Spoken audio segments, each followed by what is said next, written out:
50 miles above the Earth, conducting world-class research for the Earth. As astronauts, we have the best jobs in the galaxy, but the work we do on station wouldn't be possible without your support. We're on a path to land the first woman and the first person of color on the moon as part of the Artemis program. It is our honor to introduce someone who knows exactly what it's like to live and work up here in orbit. Our new administrator, the Honorable Senator Bill Nelson. Hi, everybody. Thank you very much. And thank you, Megan, Shane, and Mark, for the introduction. It's well known that NASA is the most popular agency or department of the federal government, and that's because of you, the NASA family. And it's such an honor to serve in a leadership position in this extraordinary group of folks. I'm so proud today to be joined by my wife, Grace, and be joined virtually by our children, Bill Jr. and Nan Ellen. And I'm so grateful for all of their support, which has been over a lifetime of public service. I got a call from the president-elect right after the first of the year, and he wanted me to serve here. And it was a surprise because I had not sought this position. But when the president calls you, you know what you do. You click your heels and you salute and you say, "Yes, sir." And I am very glad that he gave me this opportunity. And it's been an incredible month getting up to speed about the agency's goals and missions. And I want you to know, the truth be known, I'm like a kid in a candy shop. Space has always been a passion for me. I grew up in the shadow of the Cape. The names of the original 7 were all known by our schoolmates. And it's been a passion that has been fueled by my family history. As a matter of fact, on what was scrubbed land of rattlesnakes and mosquitoes and alligators, in 1913, my grandparents homesteaded under the Homestead Act. That 160 acres of land was deeded to my grandmother in 1917. That 160 acres today is at the north end of the Space Shuttle runway. When I went to the launch pad for the first time, I was the 7th to crawl in and strap in, and I wandered off on that launch tower by myself, looking to the northwest in the direction of the old homestead. And it was just hard for me to comprehend that 3/4 of a century earlier, my grandparents had homesteaded there, and they could have never believed that a grandson was literally going to leave the face of the earth. And so, on the space shuttle, in between conducting 12 medical experiments, enjoying the best crew ever, whenever you would get a free moment, and that was rare, so often I had to cheat on my sleep. And I'd float up to the flight deck and I'd just float there in front of the window, looking back at Earth. It really has an impression on you. And there's actually a term for it among space flyers. It's called the overview effect. Because in the window of your spacecraft, you see our home, the planet. And it looks so beautiful, such a creation in the middle of nothing, and yet it also looks fragile. As a politician, I was struck by the fact that as we orbited the Earth every 90 minutes, I did not see political divisions. I did not see racial divisions. I did not see religious divisions. I saw that we were all in this together. And this is the unique mission of NASA, because we all come together as we push the frontier, as we push out into the unknown, and we see our planet, our home, and we have a central mission to protect our planet.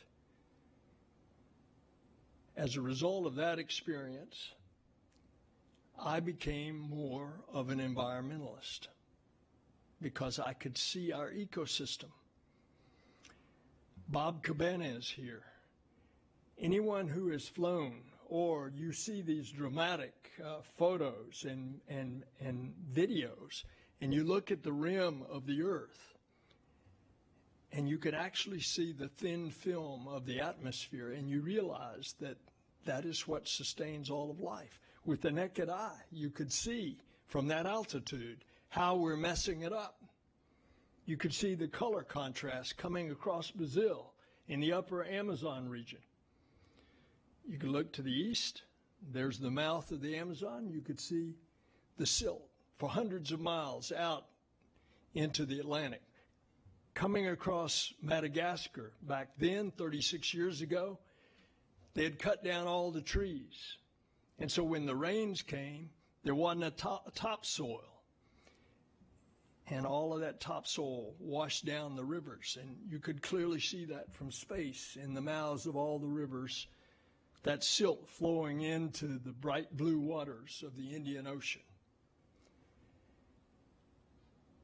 Because of that environmental effect, I was really excited last week to join the president in announcing a new development of a next generation of climate data systems at NASA. It's the Earth System Observatory to help us understand and track how climate change is impacting communities across the country and around the world. That meeting, held at FEMA headquarters in preparation for hurricane season, I underscored to the president how this Earth System Observatory will better help America and the world with better data to track natural hazards, including hurricanes, and be better prepared and to support our communities, families, and businesses before a disaster, not just after.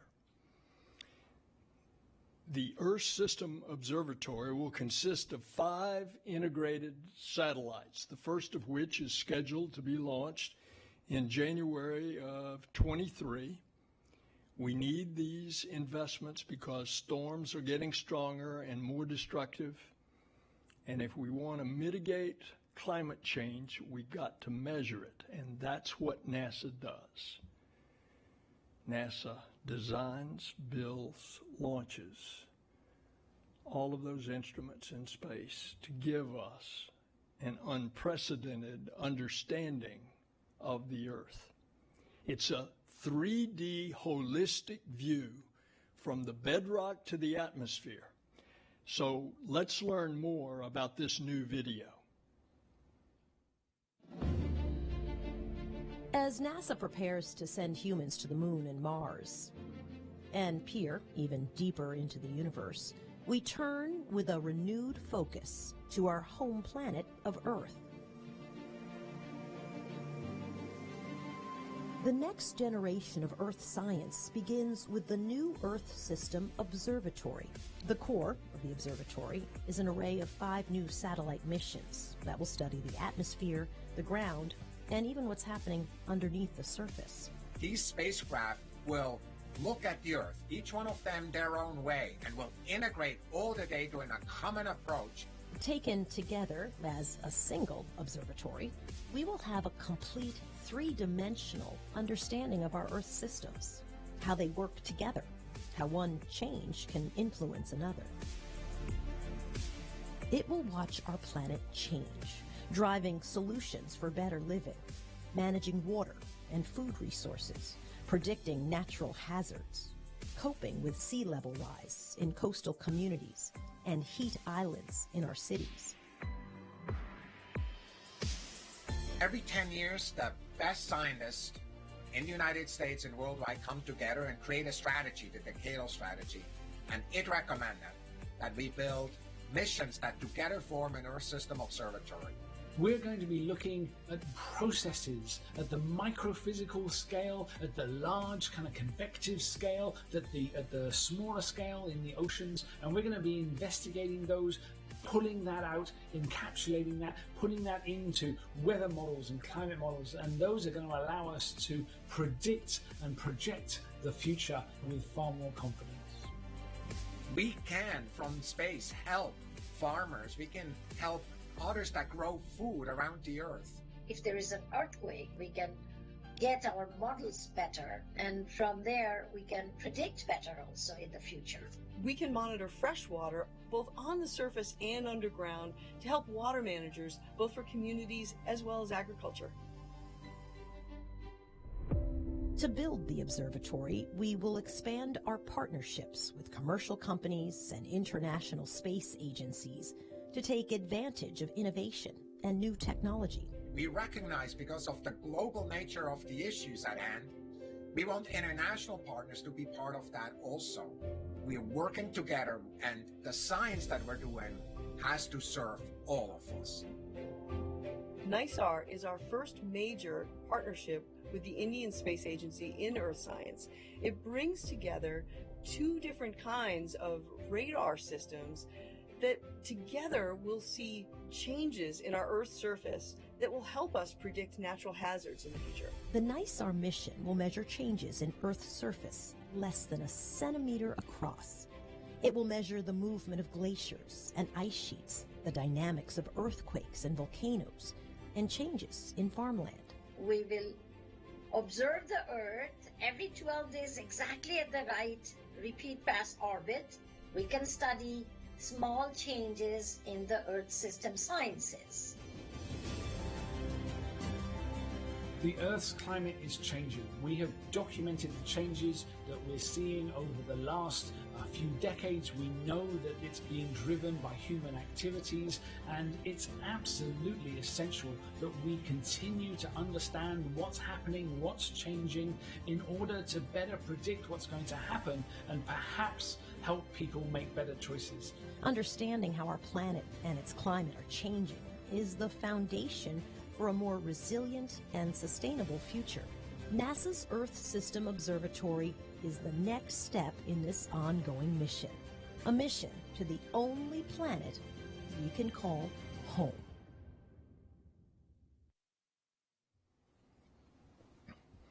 And you've just seen some of these great scientists.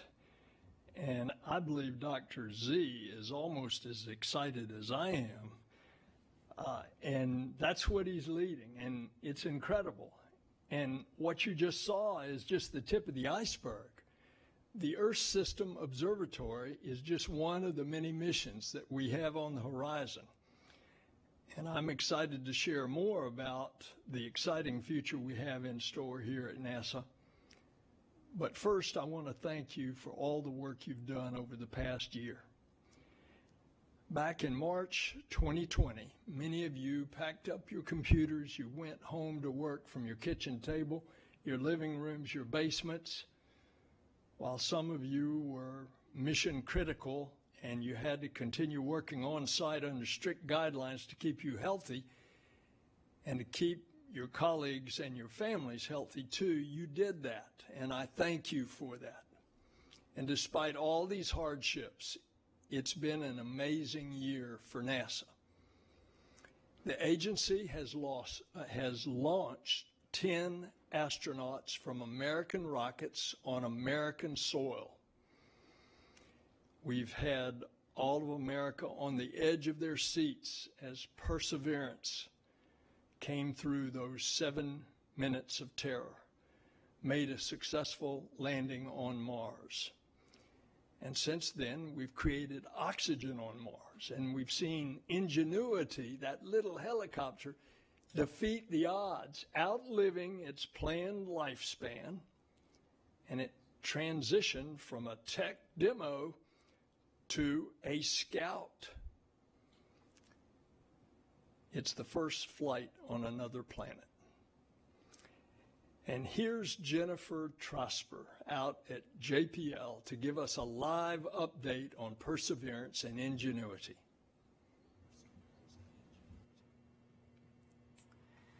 Thank you. Well, it's a privilege to be here to talk about the Perseverance rover mission. Today is the 101st sol on Mars for the Perseverance rover. 101 Martian days ago, Percy successfully landed on the red planet at Jezero Crater. Jezero Crater is an ancient lake bed on Mars and a great place for Perseverance to search for ancient microbial life. Now, shortly after landing, we started sending down images for the first time of the landing and from the rover's perspective. And then shortly after that, Perseverance quickly got to work on her commissioning activities. Commissioning is when we check out all the functions of the rover to make sure that during their flight to Mars and their rather dramatic landing on Mars, the functions all still work. Just 2 days ago, Perseverance finished all of her commissioning activities. During this time, she sent down over 75,000 images of our landing site. And some of those images were what I call the vacation photos of Percy and Ingenuity sitting there together on the surface of Mars, learning new things. She also deployed Ingenuity, photographed the flights, and relayed the data back to Earth. And now we are continuing with an operational demo where Ingenuity is helping Perseverance learn new things and figure out which directions to go for her science campaigns. We've recorded the sounds on Mars for the first time of the wheels interacting with the rocks, of the winds, of the helicopter flying. We've also checked out every instrument and the robotic arm and the sampling system, and the vehicle is working phenomenally well. And now, since the end of commissioning has happened, we are starting to drive south to a region called Seta. Seta is an area where we will look around and find a location that is the best place for our first sample.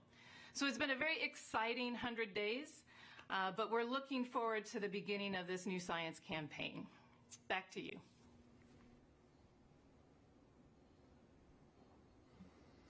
Well, thank you so much, and I really believe that no other organization in the world can do what this amazing team has done, and certainly not under such difficult circumstances. In the nearly 15 months since the beginning of the pandemic, you all have not only landed a rover on Mars, but also supported advancements getting us closer to launching the first crewed Artemis mission, and in just a few months, the launch of the James Webb Space Telescope, which will see the light from the first galaxies that formed in the early universe after the Big Bang. Think about that. The universe almost 13.5 billion years ago. James Webb will capture the light from about 150 million years after the Big Bang. So James Webb will be looking back 13,350,000,000 years to capture the light.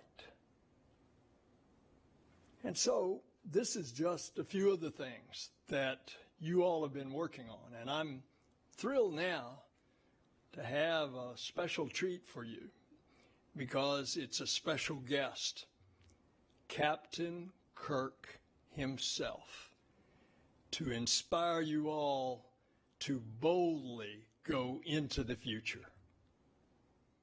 I want to congratulate Bill Nelson as NASA's new administrator. We're all delighted that he's here.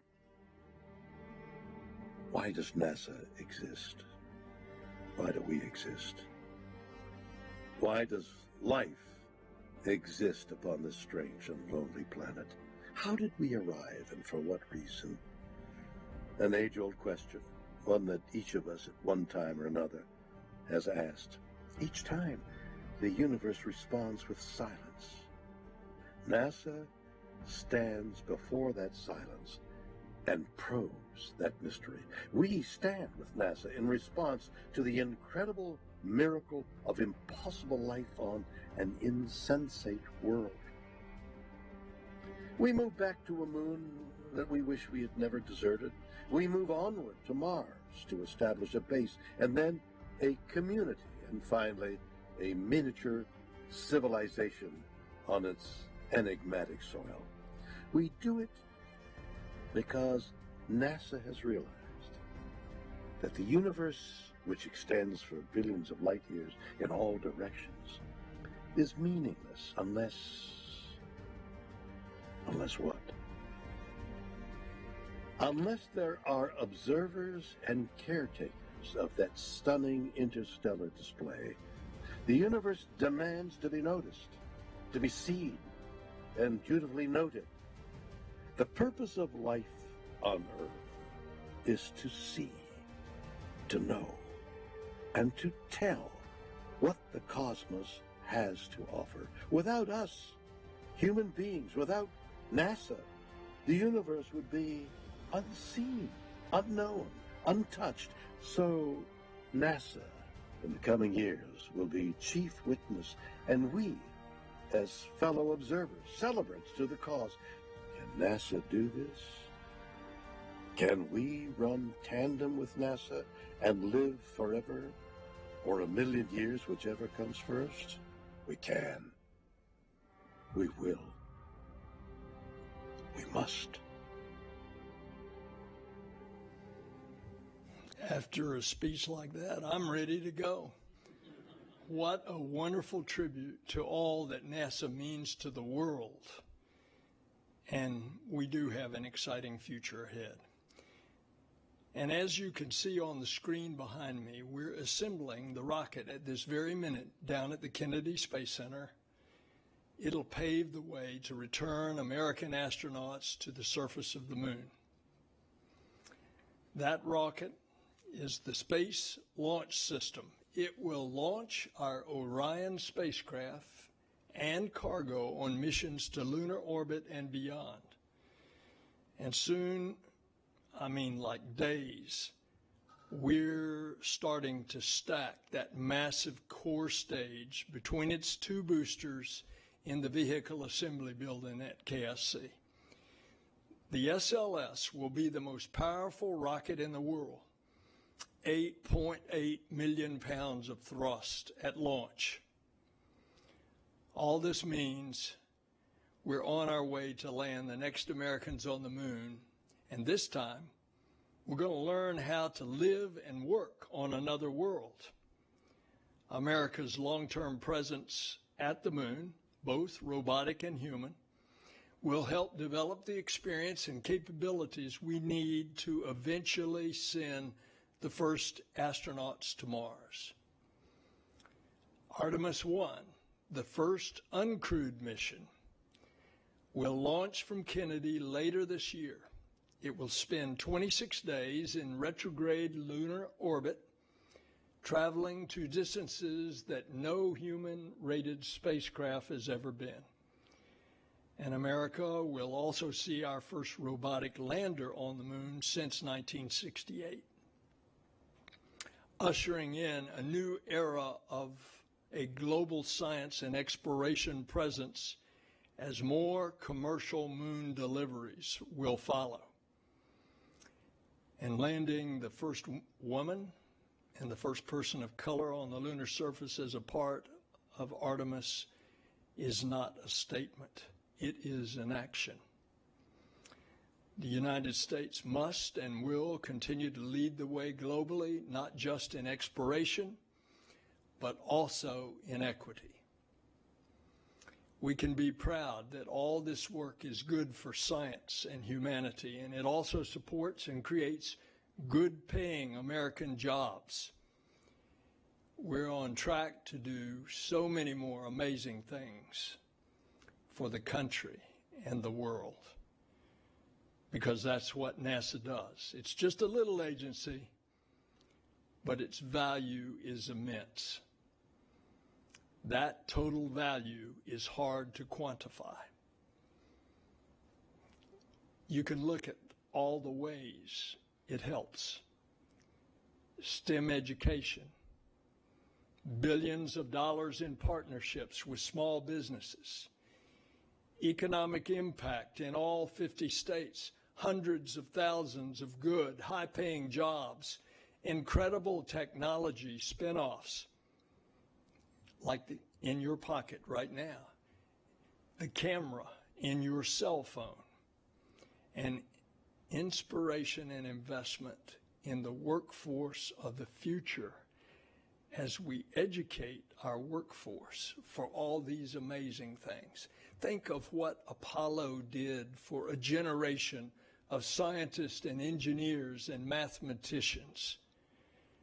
We're going now to inspire a whole new generation of students, the Artemis generation.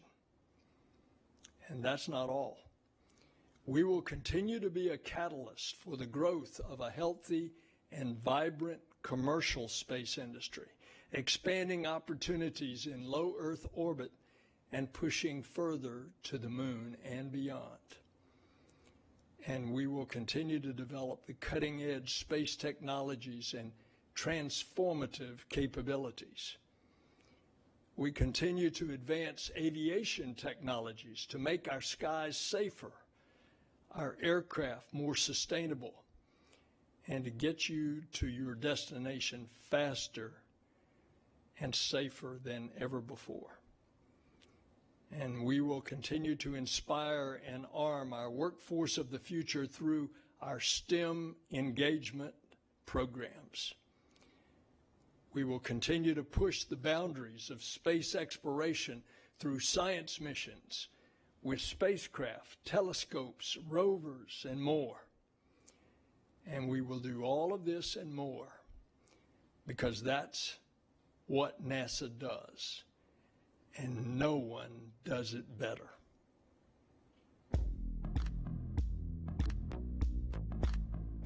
Hi, I'm Lily, and I'm from the Exploration Ground Systems program. I'm the EGS Flow Manager, and I'm here in the VAB at Kennedy Space Center, 16 floors up. So we're currently assembling all the flight components for the Artemis 1 vehicle. Behind me, you'll see the two boosters that are already fully stacked, and the core stage is currently in the transfer aisle, getting ready to be lifted and mated. After that, we'll install the rest of the flight harbor components, and on top of that, we'll put the Orion vehicle, and then we'll be ready for launch. This is definitely an exciting time here at Kennedy Space Center.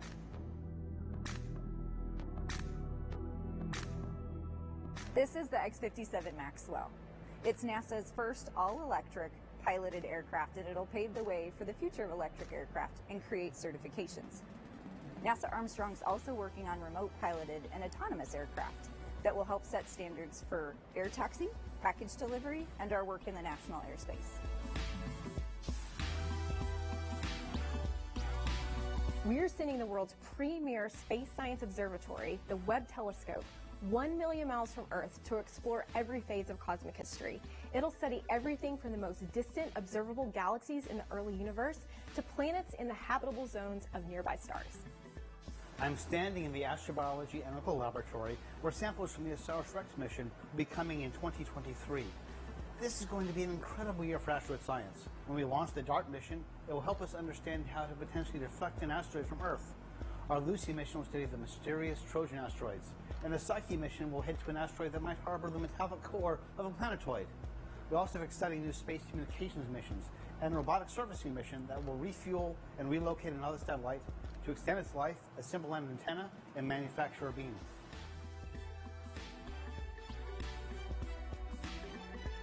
At GIST, we do a lot of the number crunching that NASA needs in order to develop its world-class climate modeling and projections. We've got more than 20 satellites already up in orbit, and in this decade alone, we're adding another half a dozen. Here at Goddard and across NASA, you can bet that we're not going to stop innovating. We're trying to learn everything we can about this beautiful place we call home.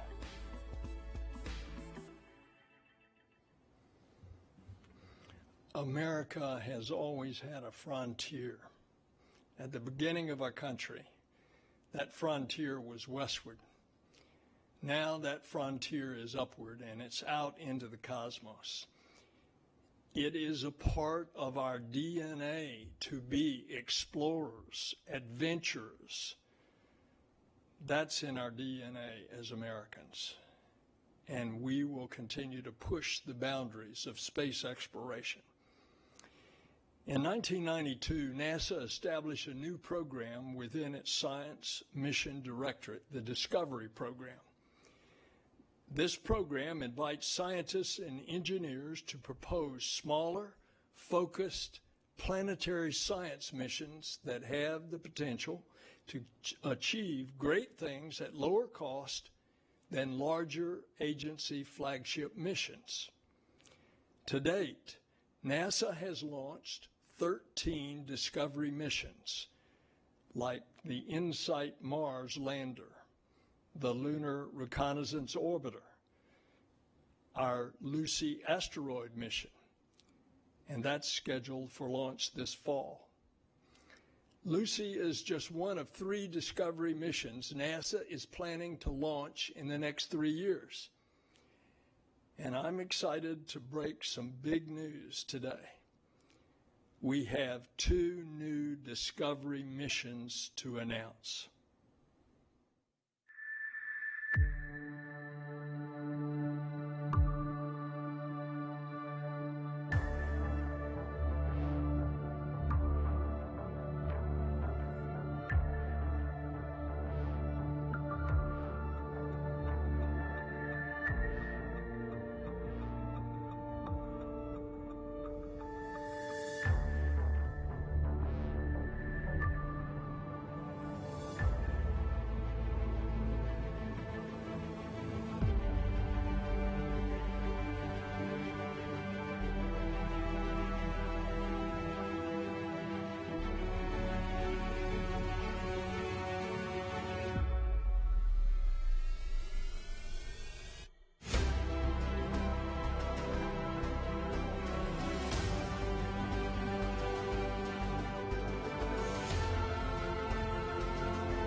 The truce of this clouded planet.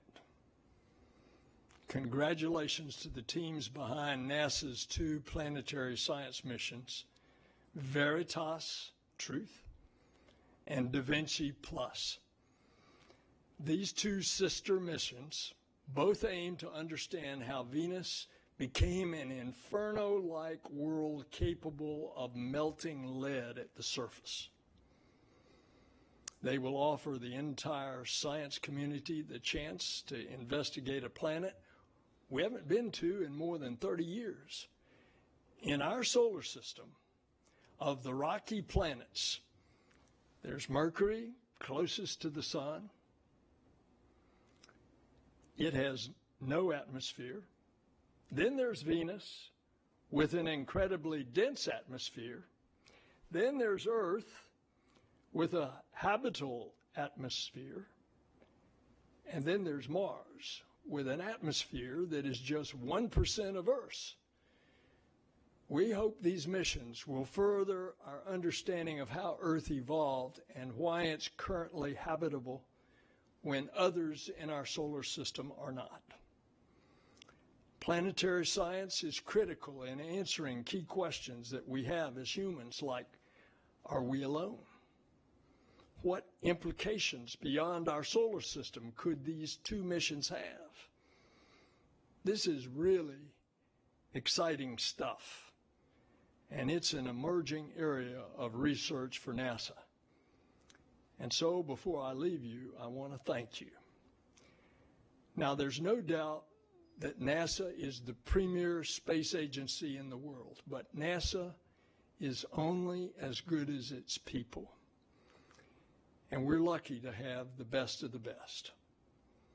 I'm committed to leading NASA as our team with our soon-to-be Senate-confirmed Deputy Administrator, Colonel Pam Melroy, and Chief Financial Officer Margaret Vaux-Schoss, and with Associate Administrator Bob Cabana. But it's crucial that this is not a top-down agency. It's an agency where our workforce, every single one of you, is critical to the success of our missions. And I know that, and I know it from personal experience because of participating in one of the space shuttle missions. It's you on the line that make this possible. And another way of expressing that appreciation is to tell you a story that I've always heard around Kennedy. Came out of the Apollo program. There was a NASA employee, as they were developing the Space Center, that was digging a ditch. And a reporter went over to him and asked him, "What are you doing?" And he responded, "I'm helping to land a man on the moon." So I hope to hear a lot of you all over NASA, and especially on the line. And when we're able to see each other again in person, I hope you'll stop, introduce yourself, and I want to thank you so much. Thank you for what you're doing for NASA, for our country, and God bless you.